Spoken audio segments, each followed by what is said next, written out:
Hey everybody, before I get started, I just want to mention a couple of ways that you can engage with me on a more personal level. I have a few avenues set up and I keep focusing on one, and I figured why don't I make a short little video talking about all of them real quick before we get into these episodes. So first thing, Patreon. There's a link in the episode description, in every episode description to the Patreon, as well as a video on the feed called Major Announcement that has all the details of what each tier offers and how much they cost. I implore you to check that out. I offer a lot of cool shit for my patrons.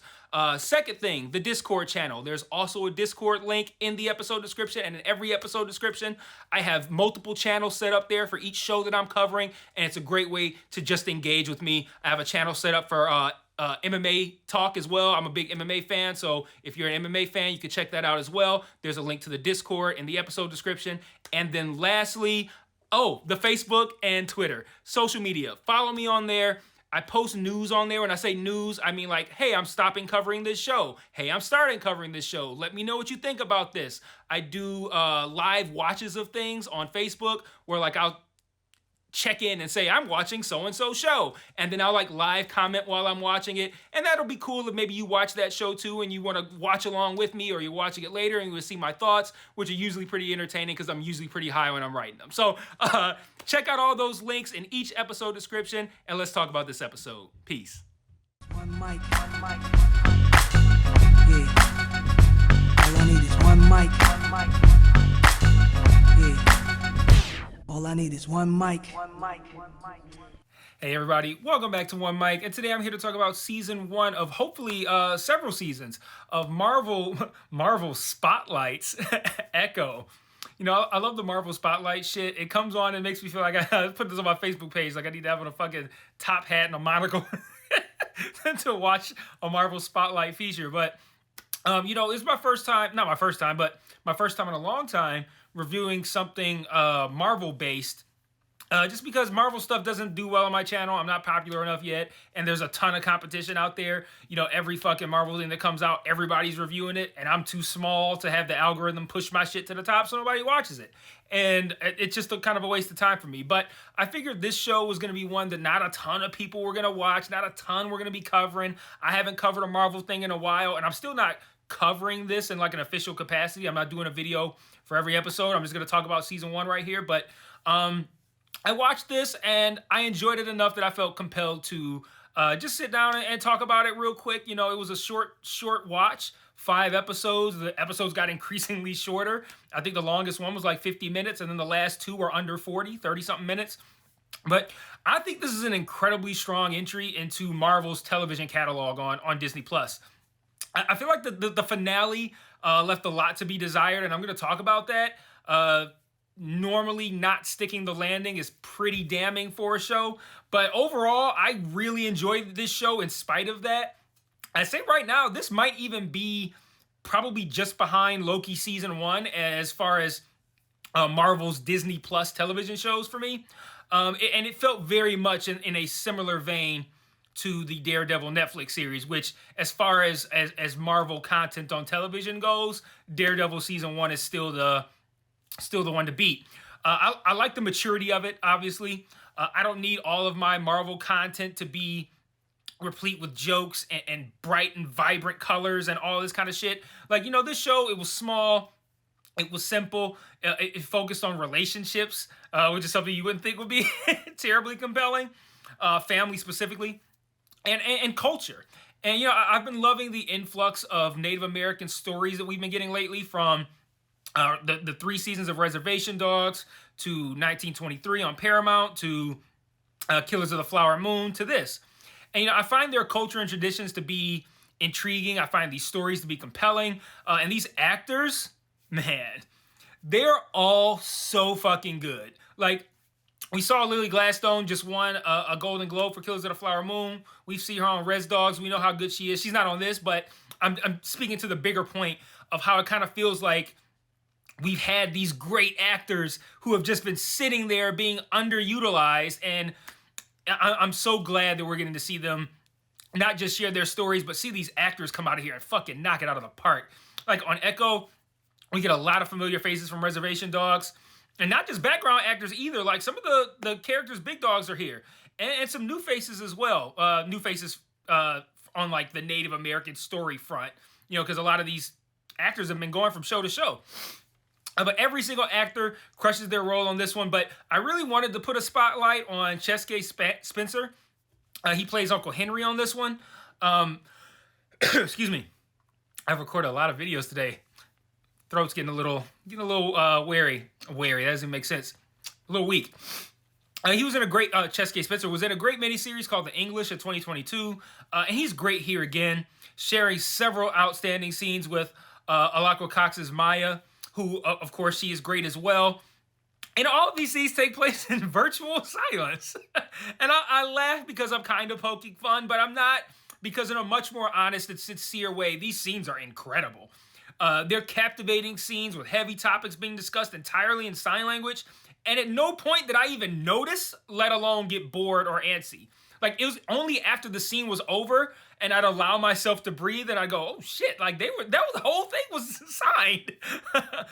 Some characters speak a bit while they sign, and Cheske Spencer's Henry, in particular, he uses that to great effect with quiet but passionate speech while he's signing. It really helps to carry these scenes. But the fact that he uses speaking to enhance his performance takes nothing away from being able to consistently produce these engrossing scenes almost entirely via your body rather than speaking. Man, my throat's going. This is the last video I'm recording. I'm glad I don't have another one after this. I don't know how much how much more my throat can take. Pause. And then, of course, when we're speaking about actors, we can't leave out the incredible Vincent D'Onofrio, who never fails to command your attention whenever he's on screen in anything, but also, in particular in this, in Daredevil. Outstanding, Hawkeye. He's got some great scenes in the final 2 episodes. And again, these scenes are quiet conversations. Like, they're heavy, they're important, they're powerful, and every time, all the actors involved bring their A game. I don't even agree with some of the criticism that the first episode is getting. A lot of people have said the majority of the scenes were from Hawkeye, and that's just not true. Like, I think that's just people who want to prove that they saw Hawkeye. Like, yes, there are scenes in it from Hawkeye, but they're integrated into the episode along with new scenes that are flashbacks that serve to fill in more of Maya's backstory and help make sense, help make the scenes from Hawkeye have a little bit more context.